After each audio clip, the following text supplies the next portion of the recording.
네, 이번 주 들어서 시장의 흐름이 좋습니다. 그동안에 좀 시장을 억누르던 이런 먹구름들이 서서히 좀 거치는 모습 보여주고 있는데요. 내일장도 이런 흐름을 기대해 볼 수 있을지 살펴보겠습니다. KTB 투자증권 김윤서 연구원입니다. 안녕하세요. 네, 안녕하세요. 네, 먼저 내부 변수부터 보겠습니다. 이번 주는 국내에서는 좀 경제 지표는 드문 것 같고요. 어디에 포커스를 좀 맞춰봐야 될까요? 네, 특별히 내일도 마찬가지로 그 증시의 어떤 방향성을 결정할 만한 국내 변수는 조금 찾아보기 어려운 것 같습니다. 계속해서 그냥 관찰해 보셔야 될 부분은 외국인 수급을 계속해서 좀 집중하셔서 보시는 것이 좋을 것 같습니다. 일단 오늘도 외국인이 현물 시장에서는 조금 그 소폭 이제 매도 우위를 보이고 있는데 이 정도면은 거의 중립적인 수준이다라고 좀 볼 수 있겠고요.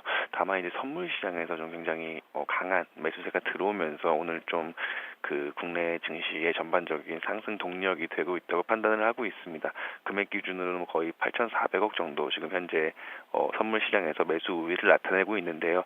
통상적으로 외국인 자금이 한국 증시에 들어올 때 선물 시장을 먼저 그러니까 선물 시장에 대한 매수가 먼저 나타나고 그 다음에 현물 시장 매수 이어진다는 점을 감안하면 굉장히 좀 긍정적인 시그널로 판단을 하고 있습니다. 따라서 내일 오늘 외국인의 좀 강한 선물 매수가 현물 매수로 좀 이어질 수 있는지 좀 확인을 해보시면서 전략을 세우시면 될 것 같고요.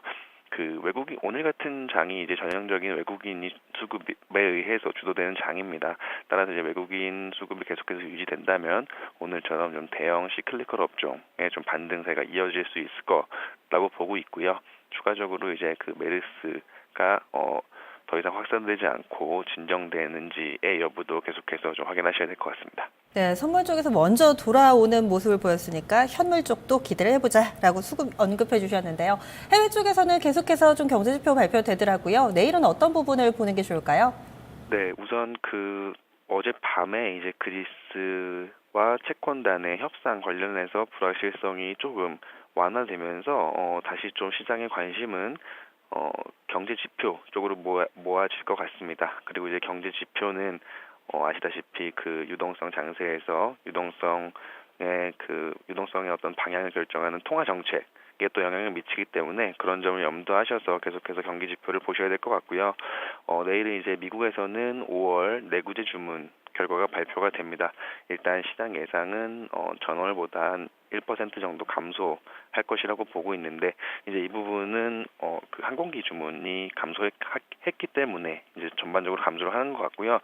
투자자분들께서는 그 항공기를 제외한 좀 핵심 내구재 주문 그리고 핵심 자본재 주문의 동향에 대해서 보셔야 될 것 같습니다.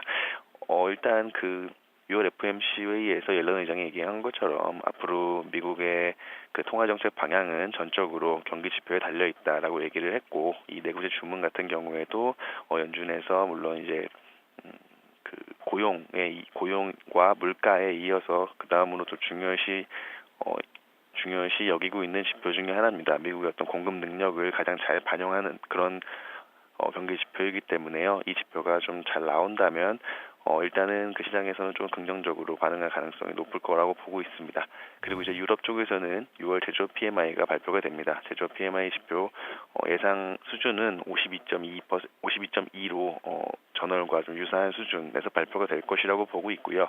유로존 같은 경우에는 지금과 같이 경기가 미약하게나마 계속해서 개선되는 쪽으로 나타난다면 22에서는 계속해서 현재의 QE 규모를 유지를 할 가능성이 높습니다. 그리고 이제 거기에 따라서 계속해서 그 증시의 유동성 환경은 좀 우호적으로 흘러갈 가능성이 높기 때문에 내일 경기 지표도 시장 예상에 부합한다면 국내 증시에는 긍정적으로 작용할 거라고 판단하고 있습니다. 네, 국내에서는 외국인 수급에 대해서도 좀 기대 요인이 있는 것 같고요.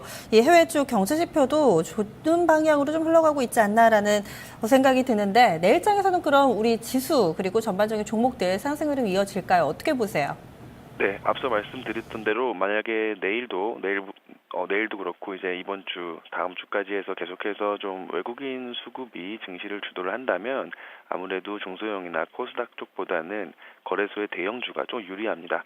다만 이제 오늘 굉장히 상승폭이 좀 컸기 때문에 내일은 좀 기술적인 조정을 좀 염두를 해 두셔야 될 것 같고요. 만약에 외국인 수급이 계속해서 들어오는 가운데 좀 기술적인 조정이 나타난다면 그런 거는 이제 좀 분할 매수 기회로 좀 삼으시는 그런 전략을 추천을 해드리고 있고요.